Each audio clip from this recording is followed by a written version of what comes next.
YouTube Live to talk more about some of this new evidence, these new findings, these new mysterious findings that have developed over the last week that are really quite perplexing, but at the same time provide an opportunity, I think, to help solve the mystery of D.B. Cooper. So I'm going to give a few minutes here for people to join on, and then I'll jump right into it, and perhaps I'll even take some questions. I don't know. We'll just kind of wing it as far as this goes, but all of this stuff is really exciting in my book because it's not very often that something sort of big and new develops in the D.B. Cooper case 54 years out. So when something comes along that's new, that's big, it's something that, you know, those of us who are sort of deep in the weeds into this case, I think get kind of amped up and get excited about, as we should. And these little nuggets here, I think, provide us a terrific opportunity when you kind of look at them from all different angles and contemplate these little nuggets that just pop up from time to time. I think it goes a long ways to help shedding light on what actually transpired here. So again, I'm going to give a few minutes here for people to join on here. I see we've got a few people. We got a few people joining up here, and then we'll get to it. Cheers, by the way. Drinking today. I'm going a little unusual. It's a Chardonnay white wine. Normally, I'm not a white wine drinker, but my daughter got me this bottle of Chateau Ste. Michelle Chardonnay. It's terrific Washington State wine. And so, yeah, today's my favorite wine. So, like I said, typically I'm not a white wine drinker. I'm more of a red wine guy. But so, all right, let me go ahead and get into this. And let's talk about these mysterious new findings that have developed in the last week. And it kind of dovetails into what I've talked about recently here on these YouTube Lives, meaning within the last week. So just to kind of briefly summarize and kind of bring people up to date here, in the D.B. Cooper case, we have this thing called the FBI flight path map. It's a yellow map, and it's kind of a long map. If you look into D.B. Cooper, or if you Google D.B. Cooper flight path or anything like that, you're gonna pull up this long sort of yellow map that has kind of plots, radar plots on it, with a line drawn in between the radar plots that depicts what the authorities believe was the flight path that the jet took. Now, in addition to these plots, which were done by the United States Air Force about a day after the skyjacking took place, next to the plots, there are timestamps or numbers written there. Like, for example, the very first plot is 1954, which means 7:54 p.m. That's the very first time plot on there. That's that's the first radar plot that is used to actually craft the map. Now, those time writings, I don't want to call them stamps because they're not really stamps, but those time posts or those time writings that correlate with the different plots, those were put on there by somebody probably in the FBI. I imagine either the FBI or maybe Northwest Orient Airlines itself, but I suspect it was the FBI. So, so that's an important thing to remember. Now, one other really, really important thing to remember here is we're dealing with 3 sets of time. And this is what I mean by this. So we've got the yellow map that I just talked about that has time numbers written next to radar plots. That's those time stamps, I believe, or those time writings, I believe, are highly suspect. I suspect that they're off by several minutes. I don't believe they're quite accurate. Additionally, we have communication with the pilots to the flight operations, Northwest Orient Airlines flight operation. Now, that communication was done through a system called AirInc, and those are time stamped. However, the time stamps associated with the AirInc communications are off by about 1 or 2 minutes because there's a delay in terms of how the information is transmitted, and somebody has to basically sort of like type it up, teletype kind of thing. So therefore, the times you see associated with that kind of communication is typically off by 1 or 2 minutes. In other words, if it shows something happening at 8 p.m., it probably happened a couple of minutes earlier at 7:58. So that's the second type of time that we're dealing with. The third type of time deals with the transcripts between the pilots and air traffic control. Though that information, that communication, those transcripts between the pilots and the air traffic control, Seattle ATC, those are stamped, those are precise. So those are precise and accurate times. So part of what makes all of this very confusing is that when we're talking about jump zones and different events and things happening in recollections and so forth, we're typically pulling these things from a few different sources, therefore a few different time sources. Again, anything that's pulled related to Seattle ATC, you can bet your money on it, those timestamps are accurate. Anything related to flight ops or whatever, that's going to be off a minute or two, and you got to factor that into it. And anything related to that yellow map, I suspect it's off closer to about 5 minutes, so you got to factor that into it. So again, it gets very, very complicated. So to decipher where data and information is coming from in various times and things that they're associating with. So now let's talk about that yellow map again here. So that again, that depicts basically the flight path, and it has these very speculative time stamps written next to it, for lack of a better term. Now, what we also have is we have transcripts between Seattle ATC, Seattle Air Traffic Control, and the pilots. Now, what happened is when the jet took off from Seattle, which took place at 7:36 p.m., immediately after lifting off, the jet was handed over to Seattle Air Traffic Control, the controller handling what's called Sector 2 airspace, so the Sector 2 air traffic controller.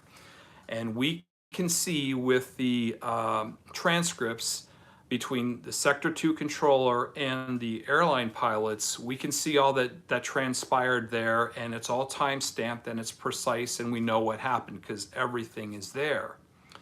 Then what happens is that at 7:59 p.m., so I guess 23 minutes after the jet took off, the Sector 2 air traffic controller handed off the flight to the Sector 4 air traffic controller. And the reason why is because the jet was originally flying in Sector 2 airspace, but as it transitioned further south, approaching Portland, Oregon, it naturally transitioned into Sector 4 airspace, and then that air traffic controller takes over. So we know that that handoff was made at 7:59 p.m. Now, here is where a problem occurs, and this is in the transcripts. The Sector 2 air traffic controller contacted the pilots and told them to contact the new air traffic controller on 133.9, frequency 133.9. The problem is that was the wrong frequency. The pilots acknowledged 133.9, and they basically, said goodbye to the air traffic controller in Sector 2. That started a 14-minute blackout period. For 14 minutes, there are absolutely no transcripts related to anything that the pilots said to air traffic control. The reason why it's believed that that's the case is because there was the wrong frequency it was given.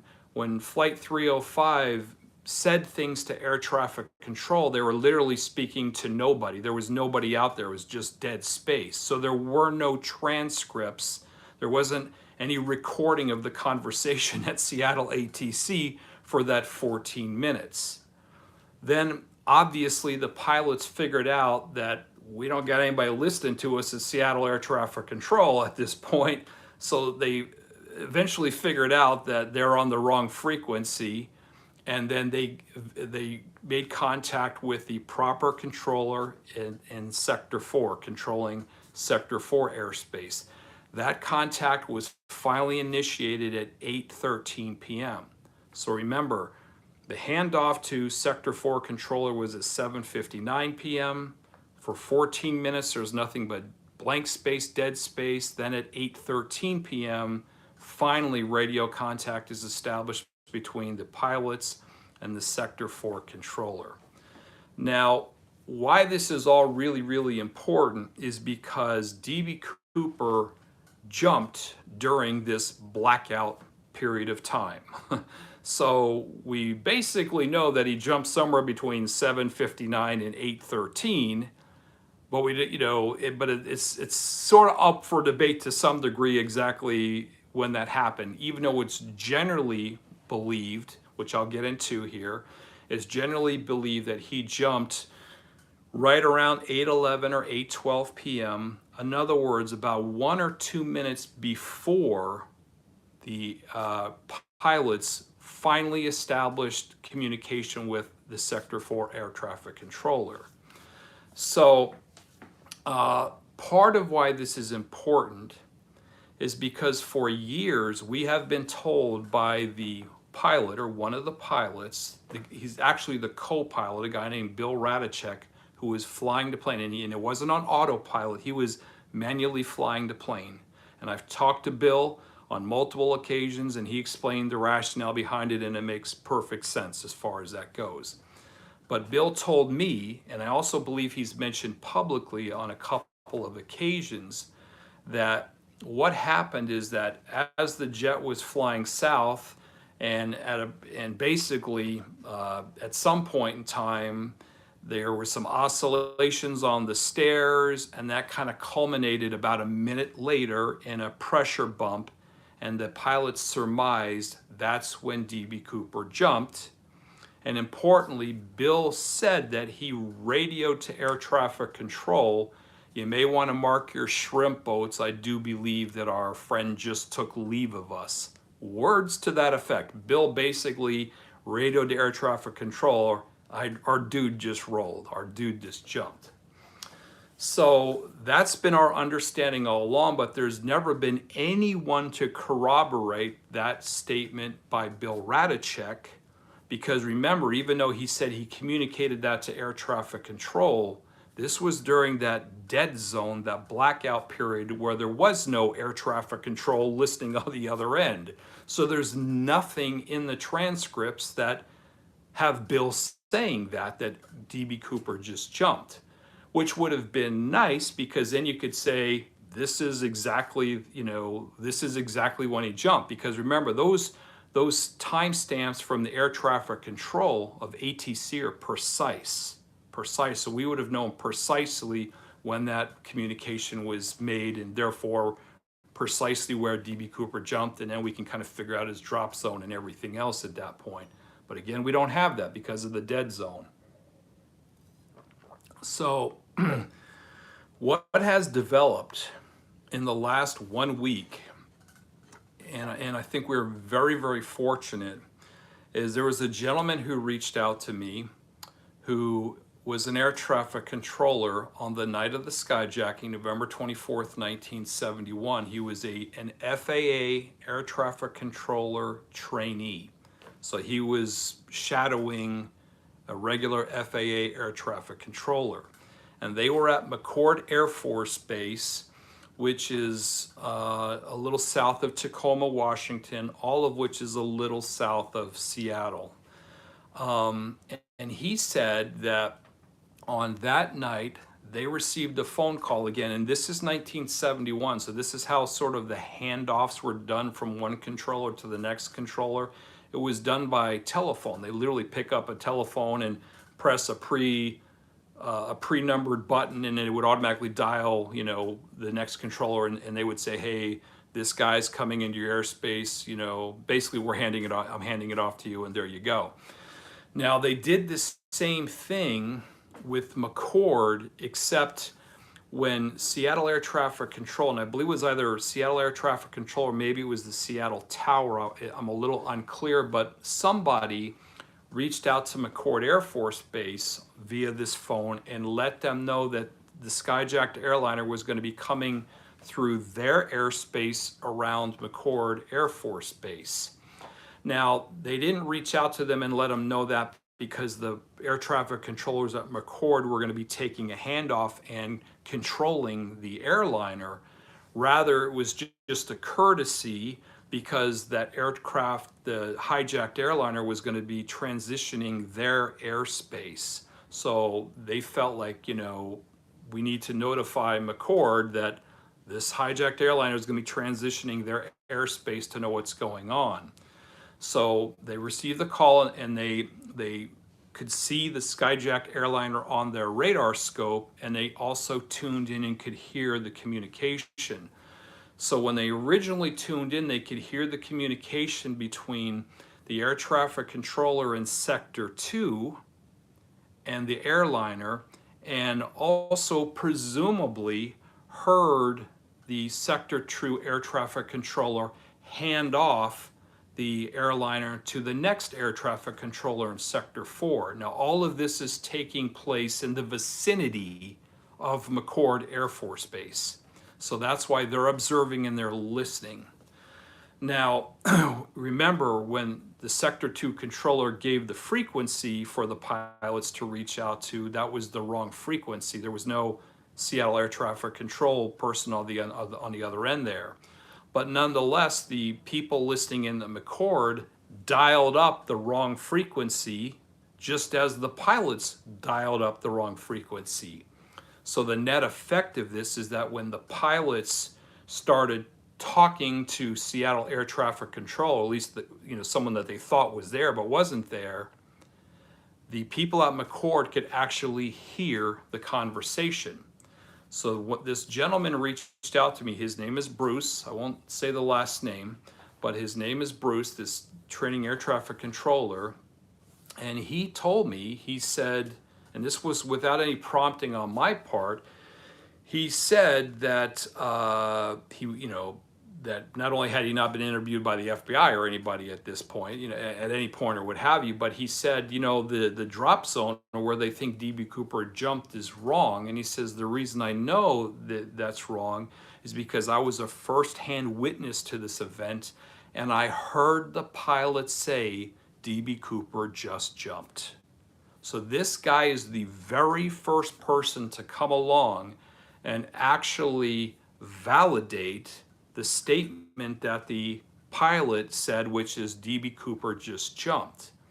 And importantly, when an event like that happens, a special event, a plane crash or a skyjacker jumping or something special like that, a big event, the air traffic controllers do not rely upon their memory to remember exactly where that took place in this long 2 or 3 hour path south. Rather, they have this thing called a grease pencil, which some of you have probably seen before, and they literally circle on their radar scope where this happened. This is where it happened. So they've got it noted where on the screen this event took place, specifically where the pilot said DB Cooper just jumped. So naturally, I got very excited talking to this guy because I'm like, wow, we've never been able to get in contact with anybody who knew of any of this communication, any of the communication that happened during this blackout period. And here's somebody saying, I heard the pilot say this, which obviously rings true because I know the pilot said that because he told me he said that. And again, he's mentioned it publicly a couple times, but also they circled the spot. So I asked him, I said, well, where did DB Cooper jump? Where did the pilot announce this? And he said that it was near Chehalis, Washington. Now, I know that most people are probably not familiar with Washington State, but the Chehalis, Washington is well north of where DB Cooper is believed to have jumped. And when I say well north, I'm talking almost 100 miles north. It's way north of where they believe DB Cooper jumped. So I immediately recognize that doesn't sound right. Something's not right there. So I spoke with the other air traffic controller, the Sector 4 air traffic controller, the guy who took the handoff from Sector 2 and eventually established contact with him. I've had a number of conversations with him as well over the years, a gentleman named Cliff Ammerman. And one of the things I asked Cliff Ammerman previously is, where did the handoff take place? Where did you receive control, basically, of the skyjacked airliner? And he told me that that took place at a point a few miles north of a town called Toledo, Washington. Now, Toledo, Washington happens to have sort of a radar station that the pilots kind of fly around. It helps guide the pilots on their way south to various destinations. And in the FBI yellow map that I referenced, we can see that the skyjacked airliner actually did make a turn at Toledo, Washington. And Cliff Ammerman said, I took control of the flight north of Toledo, Washington. Now, what's interesting about that is that is, well, let's just put it this way. This is where the first problem kind of occurs here with the timing on the yellow map. Remember, there's three different times here. There's the timestamps on the Seattle ATC transcripts. Those are precise. There's the timestamps that are on the air rink communication between the pilots and Northwest Flight Apps in Minneapolis. Those are off by 1 or 2 minutes because of a delay, and everybody understands that. Then there's the timing associated with these radar plots on the yellow map. That shit ain't right. That's jacked up, and I'm pretty damn sure that that's jacked up. So the thing is that on the yellow map, the time that it shows the 7:59 plot. It shows which plot correlates to the 7:59 time, which we know was the time, the exact time that Cliff Ammerman, the controller in Sector 4, was handed off the jet. And we know that's the exact time because that time is stamped on the ATC sheets, the ATC printouts. Now the problem is that on the yellow map, it shows that 7:59 took place right at that turn at Toledo. So that's what it's saying, is that the handoff took place right as the jet was making the turn at this Toledo, Washington location. But the air traffic controller, Cliff Ammerman, who was very credible, said it didn't take place at Toledo, it took place north of Toledo. Moreover, he even added to it by saying part of the reason he remembers it so clearly is because when he took the handoff of the skyjacked airliner, there was no prescribed flight path that he was aware of. Basically, the skyjacked airliner could fly any direction in any way it wanted to on its way down to Reno, Nevada. And Cliff Ammerman told me, he said that he could see the jet approaching Toledo, and then he saw the jet turn at Toledo. And he said when the jet turned at Toledo, he said he breathed a sigh of relief because he knew at that point that the pilots were essentially flying what's called the Victor 23 airway. And he knew that that would make his job a lot easier because his job wasn't to direct flight the skyjacked airliner which way to go. Rather, his job was to keep everybody else away from the skyjacked airliner. And if you don't really know, he said, if you don't really know exactly where the jet's going in advance, your stress level goes up because you want to make sure that everybody that's potentially ahead is out of the way. You don't want a problem. But now when he saw that the turn took place at Toledo, he knew that the pilots were flying this Victor 23, and that made his job a lot easier, a lot less stress. That certainly rings true, but it also validates what he said, which was he had control of the airliner before the turn was taken. And again, it's important to remember on that yellow map, it shows the timestamps on the yellow map show that the handoff was made as the turn was taking, but Cliff Ammerman's saying, no, that's incorrect. It actually took place earlier. So the net effect of that is that the timing on the map, the yellow map, appears to be off. Now, why is that important?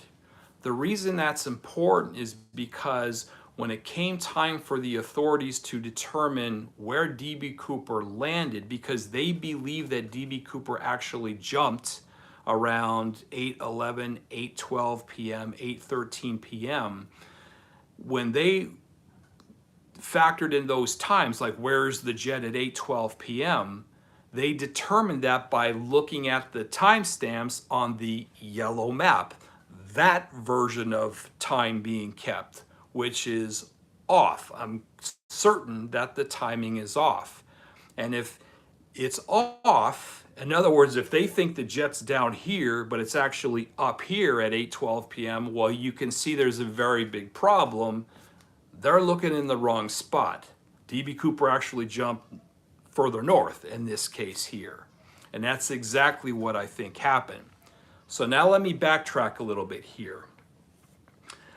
The problem here is that when we talk about that McCord Air Force Base controller who said that he heard the pilot say D.B. Cooper has jumped, you remember he said that this took place near Chehalis, which was north of Toledo and well north of where D.B. Cooper is believed to have jumped. And I had a lot of conversations with him trying to reconcile that. I'm like, that just doesn't add up. That just doesn't make any sense. And in one sense, part of the problem is that we know that at the point Chehalis, when the jet is in the Chehalis area, and that air traffic controller is hearing that D.B. Cooper just jumped, we know that that's about the point where the handoff took place to the Sector 4 controller. But we also know that that starts 14 minutes of dead time. We know that the actual communication is not established with the airliner for 14 minutes later.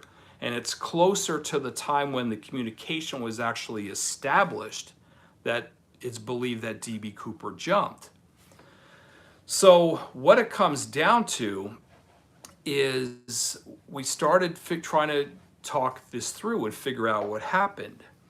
And it just so happened that according to the communication with the pilots and Northwest Orient flight ops, which continued during this 14-minute blackout time space between the pilots and ATC.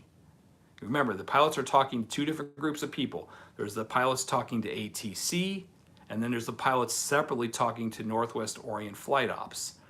The communication with ATC was non-existent because there's nobody at ATC there, and there's nothing there. That's the critical thing.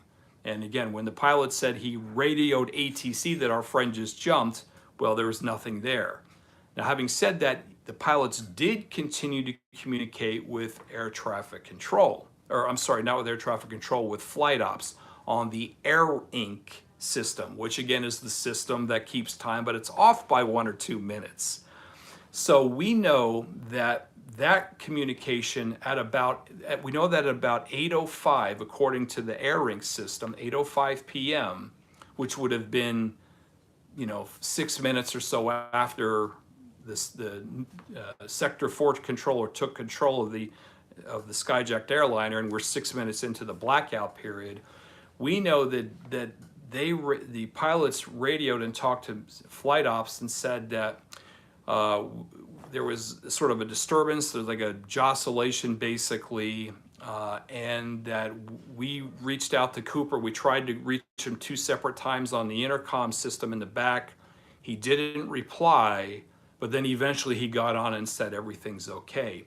In fact, I'm going to read something for you in Richard Tusaw's book, and I know that this is backwards because we're looking at a mirror image, so I realize that the book's going to look backwards to you. But Richard Tusaw, who knew Bill Radicek, the pilot, quite well, Mr. Tusaw passed away several years ago, but he wrote a book, and Radicek vouches for the authenticity and accuracy of at least the portions related to what the pilots and so forth did. Now listen to this, very important here. So it says at 8:04 p.m. Now remember, the 8:04 number is from the Air Inc. timestamps, which is the ones that are off by a couple minutes. So when he's saying 8:04, that probably means 8:03 or 8:02 in reality. But it says at 8:04 p.m., 28 minutes after takeoff, the crew felt a slight movement. The sound of the engines became louder and a panel light came on to indicate that Cooper had finally managed to get the stairwell open, the back air stairs open. So Tina, who is the flight attendant, who is now up in the cockpit, Tina pushed the interphone buzzer several times. There was no response. D.B. Cooper was not responding.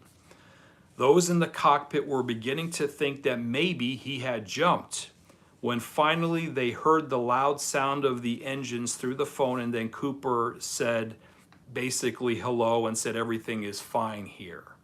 So this here says that this incident, there was an incident where there was basically some turbulence that took place and sort of some jostling at that moment, which occurred about 8:00 p.m. thereabouts, according to this AirRinks timestamp, that the pilots initially thought D.B. Cooper had jumped.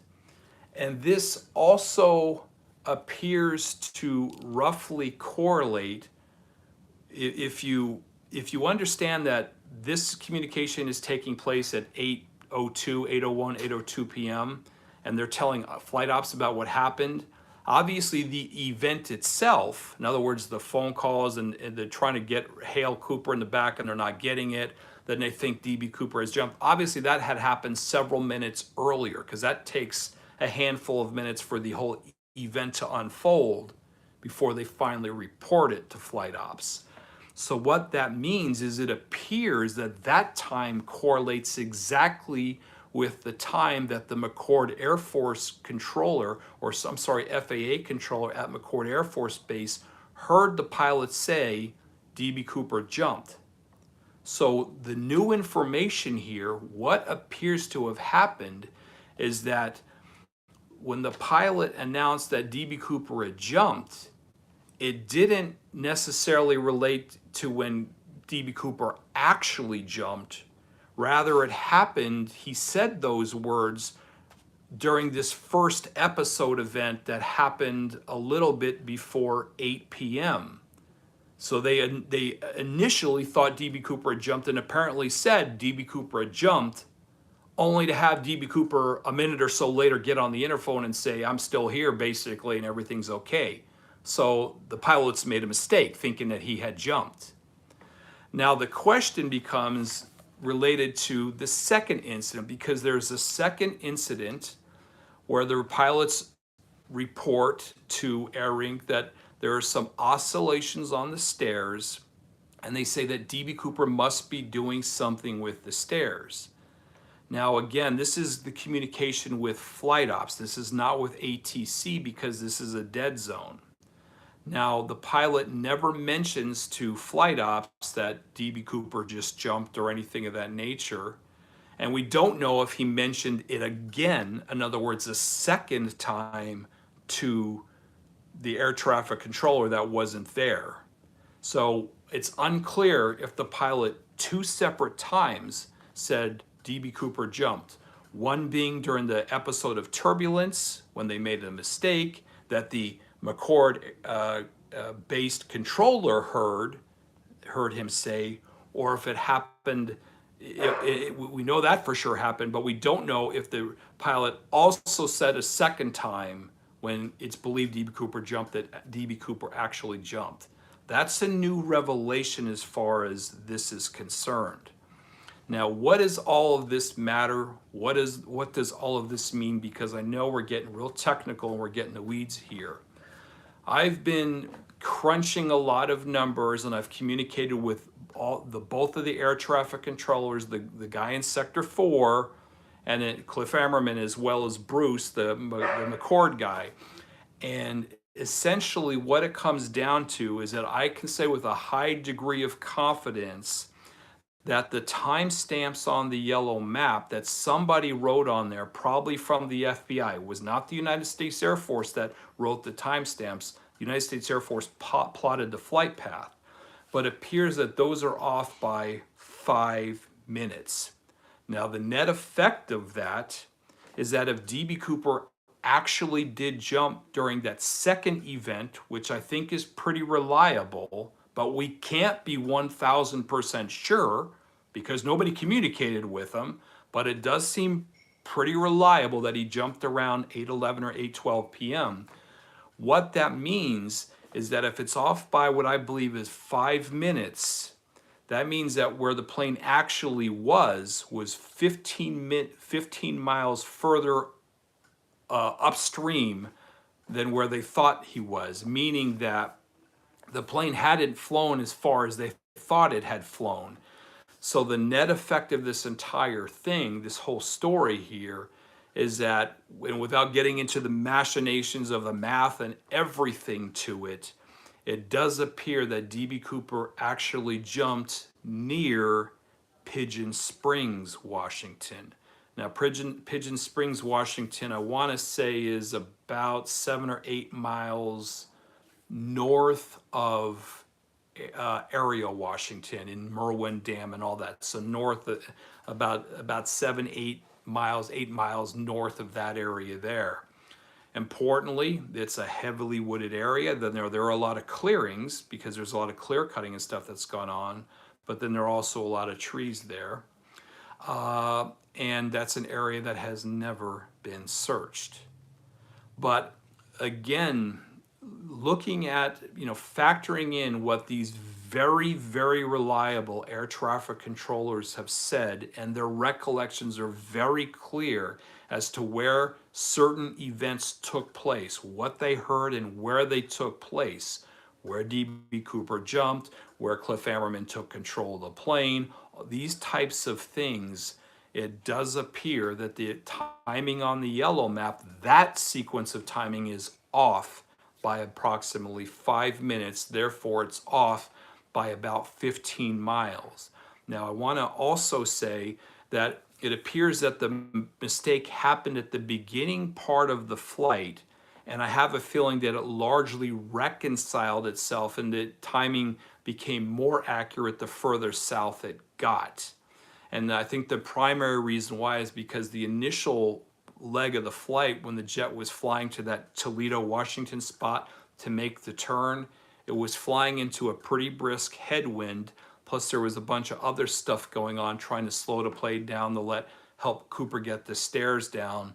The net effect of that is that the speed of the plane across the ground, not the speed of the plane in the air because it's windy and you got a headwind, but the speed of the plane across the ground appears to have been slowed back. So therefore, it wasn't covering as much ground initially as the person who put the time on the yellow map thought. And that's where I believe the error was made.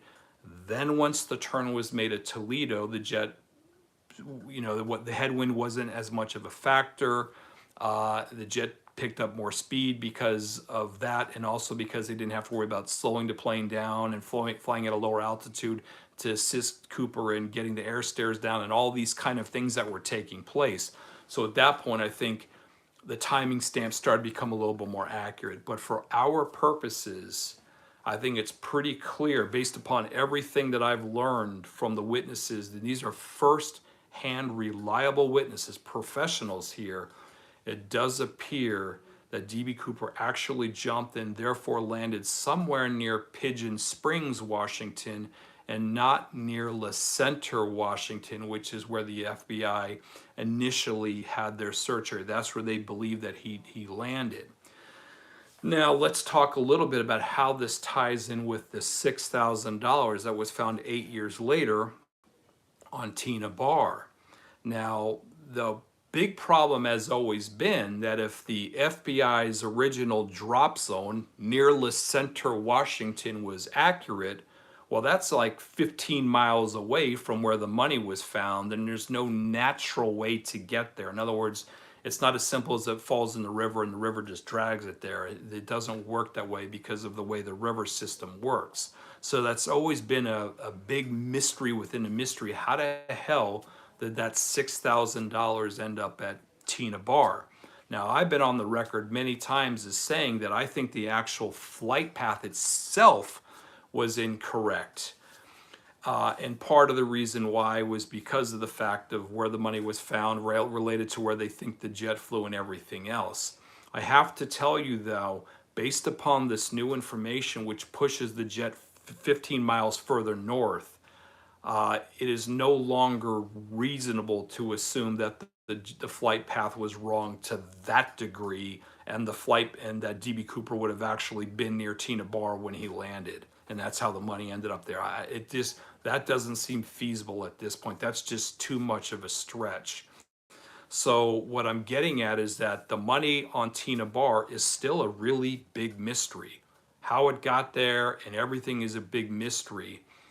I think, obviously, I believe with 100% certainty, and I think the science backs this up, that those 3 packets that were found on Tina Bar were buried there by a human being. I think that's obvious, and I won't get into the science and everything related to it. But certainly, the landing zones as far north as it appears to be, obviously a human being buried the money. And I'm saying if a human being buried DB Cooper's ransom, well, in all likelihood, that human being was DB Cooper himself. Why that's important is that obviously that would mean DB Cooper survived. It means that he survived and he got away from the drop zone. And I do believe that's exactly what happened. Now, as to why he would have traveled 30 or 40 miles or 50 miles to Tina Bar to bury the money, or at least some of the money, your guess is as good as mine. I really don't know. I suspect that the reason why is because he didn't live in the Pacific Northwest. I suspect that he intended to travel back. He had to travel back to, again, I'm on the record saying probably the Pittsburgh, Pennsylvania area for a number of reasons. And he probably just didn't want to run the risk of carrying the $200,000 of cash with him on the flight back at that point. So he opted to bury the money and come back some months later. That would give him a chance to kind of observe what the authorities were doing and in the lay of the land. And at a later date, he could go when things have kind of cooled down a little bit, retrieve the cash and go back. And I do believe that that's ultimately what happened. But it's sort of a guess. I mean, at this point, there are a number of things as far as that's concerned. So it poses some very interesting things. Another important part here, after I have the sip of wine, another important thing is that if DB Cooper did indeed land near Pigeon Spring, Washington, and I think that's where he landed based upon my understanding of the evidence and everything, and after exhaustive interviews and conversations with these air traffic controllers, neither of whom was ever interviewed by the FBI. You talk about a clusterfuck and dropping the ball. There's a perfect example of it. There's a perfect example of them dropping the ball and not doing their due diligence or following up. But my point is that after interviewing these guys, I'm quite certain that he actually landed near Pigeon Springs, and that also means that the parachute in all likelihood is still there. The 2 parachutes, and perhaps even maybe the fake bomb, and I do believe it was fake, that is also there somewhere in that area. It's a pretty big area. I don't know. I'm crazy enough where I'm sure shit gonna be up there. I'll be shagging my ass up there with probably some people looking for it. But I mean, it's the proverbial, needle in the haystack kind of a thing. But I do believe that stuff is still up there, and obviously it's kind of in no man's land. And needless to say, it's never been searched. It's in no man's land. It's pretty, rugged territory. It's, that stuff's still sitting up there somewhere. So a couple final things that I'll say about this. The pilots after the fact, and I'm not exactly sure how early, but after the fact did say that, when Cooper jumped, what they believe that he jumped again during that second event around 8:12 p.m., they said that they weren't over Portland, but they were basically approaching the suburbs of Portland. And the area that I've described is basically you're like 8 miles from the first reaches of the suburbs of Portland. So if you're 10,000 feet up, 8 miles from an airliner, you could easily see the glow. I mean, they're in the clouds, so they can't probably see specific lights or anything or roads or what have you. But the glow is just 8 miles in front of you, which is nothing when you're in an airliner at that kind of distance. So that adds up as far as that is concerned there. The other important thing to consider is that the flight path may well be perfectly accurate. I mean, I suspect that there are some things that are not quite accurate with it, but for our purposes, where DB Cooper jumped, I think it is generally pretty accurate in that area. So I think that we don't really need to concern ourselves so much with SAGE radar and how accurate is the path. Was it a mile or two to the west or whatever? I mean, I don't know that we could really fine tune it to that degree, because the drop area, the drop zone being around Pigeon Springs itself is kind of a decent sized area. So that's one thing to keep in mind as far as that is concerned there. Finally, I'll say one thing as well, is that there was a piece of fiberglass. There was a large panel of fiberglass, I believe, that was found out in the woods near Cinnabar, Washington. And I've long believed that that was actually one of the fiberglass panels that's missing from underneath the railings, the two railings on the air stairs apparatus on the airliner. The jet took off with these big fiberglass panels there from Seattle, but when it arrived in Reno, they were gone. They had broken off, and you can clearly see in photographs that they were missing. And I've always known they're out there somewhere. Well, I do believe that in 1975, a hunter found one of them near Cinnabar, Washington, near the Cinnabar, Washington hunting area. Where that panel was found, we don't know exactly where it was found, but it was left out there, and apparently that's still out there as well, is consistent with the first event, and also when the pilot said, we do believe that DB Cooper jumped, DB Cooper just jumped.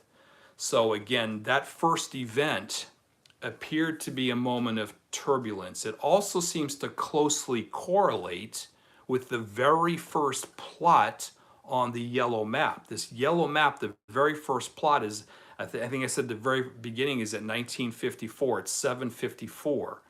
That appears to be the time when the jet finally leveled off at 10,000 feet, and that's when they first started plotting that yellow map. The Air Force first started plotting it. So perhaps leveling off at 10,000 feet and everything, maybe all that contributed to it finally leveled off, and maybe the stairs kind of, depending upon how fast they leveled off, maybe the stairs, which were hanging down, kind of like slapped up in the bottom and created sort of this little kerfuffle that went on that ultimately led them to believe that DB Cooper had jumped initially. And it also makes sense that during that kerfuffle, for lack of a better term, whatever activity took place in that first event around 8 p.m. or a little bit before 8 p.m., it also makes sense that it would have been something like that, an event like that, when that one panel broke off. It makes sense that the air stairs may be springing back up or whatever, there's a little bit of violence, and then pop, one of the fiberglass panels pops off and drifts off in the wind and ends up near Cinnabar, Washington, which is where this all took place. So it's either one hell of a coincidence or it's all related. I tend to believe it's related. So I do believe that piece of fiberglass, I do believe it's a piece of physical evidence from the jet. And I believe that it tends to lend credence to that first event and the pilot announcing DB Cooper just jumped. Again, that being the event that the air traffic controller at McCord said he heard the pilot say that. So it would be nice to ask the pilot, Bill Radicek, if he said it a second time, or if maybe he didn't announce it a second time. I don't, when that second event occurred, which everybody generally agrees is when DB Cooper really jumped, again around 8:12 p.m. But unfortunately, Bill Radicek is kind of signed up with a big movie production right now, as well as Tina Mucklow, and he's not providing any additional details. But that would be an interesting question to ask him. So that's it. So this mysterious, and it is mysterious, this this new these new findings related to, this new air traffic controller, Bruce, mentioning, hearing the pilot saying DB Cooper jumped and it being, near Centralia, Washington, everything. It's an enigmatic, mysterious finding or piece of evidence, and it is a piece of evidence from a firsthand witness. But the more you kind of pull at it and jump into it and dive into it and kind of understand all the moving pieces, the three different times being kept and all these kind of things, it all sort of in a strange way starts to add up and make sense.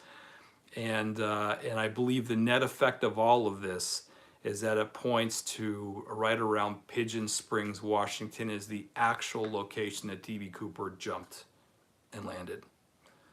So that's it, folks. I know that's an awful lot of talking there. I know it's very technical. I invite you to, replay this and maybe pull out a map, maybe find that yellow FBI map and kind of follow along, and you'll see where different things are located. But I think that's the truth of the matter. As I stand here, or sit here today, rather, I do believe that that's about as close as we're going to get to figuring out where DB Cooper jumped. And for my purposes, a guy who really digs the boots on the ground vibe and the scene and getting out there and just like trying to find this stuff, that's a new area to look. I do believe that looking around Tina Bar, which is what I've done over the last couple of years, is ultimately probably going to be a fruitless effort, because I no longer believe he jumped and landed there, because it's just simply too far away. I can't reconcile the distance we're talking now. That doesn't make sense to me. So I think it's really, really exciting, because I think this is a step in the right direction in terms of providing some clarity and providing us some solid information with respect to where DB Cooper jumped and landed. It gives us an idea of where to look. The FBI should be aware of this. I've kind of like tried to pass off the information here. I certainly don't expect the FBI to pull together 200 or 300 agents and go out there and try to find this stuff now that there's this kind of new area to look for. And I understand that. I'm not, busting balls over that or anything. That makes perfect sense 54 years later. But it's going to be up to us, the private citizens and citizen sleuths or whatever, to kind of dig our heels in and see if we can come up with something in that area. But that's it. That's what I've got, and I think I'll pass on answering questions just because I'm kind of blind without these things here, and I don't want to really get into that right now. But a couple of things: if you like the video, like it. If you didn't like this, then don't like it. But please subscribe to my channel. Easy to do, just subscribe, and as I put out new content, you'll obviously be privy to it. You'll know that it's coming up. The other thing is the DB Cooper Mystery Group on Facebook. Again, so it's on Facebook. It's called the DB Cooper Mystery Group. I encourage you to join that as well if you want to take part in the conversation. It's a kick-ass group. We got 5,400 members. A lot of really cool conversations about the case. Everybody who's anybody in the group is there. And everybody's cool. There are no stupid questions or anything like that. So like if you're kind of new to the case and you don't know a lot about it, feel free to jump on in, ask questions, even if you think they've been asked 10,000 times before. We're cool. We're cool with that, and there's no issue with that. So I want to encourage you to do that. So either way, I appreciate you folks taking the time to visit with me this evening, and apologize for it being as wordy as it is. I tried to be as succinct and as clear as possible, explaining exactly what's happening there, but I think that's pretty doggone close to what's actually going on here, and I think that we've learned a lot. We've learned a lot over the last 1 week since this new person has come forward, this air traffic controller, who actually heard the pilot say during this blackout period of time, DB Cooper jumped, and he noted where this actually took place. So this really helps us sort of like look at a number of different pieces of evidence and sort of extrapolate and come up with that the Venn diagram kind of thing to determine where DB Cooper actually jumped. And I think Pigeon Springs, Washington is pretty close to the truth. So I'll leave it at that, folks. Again, thank you very much, and I hope you have a good evening. All right.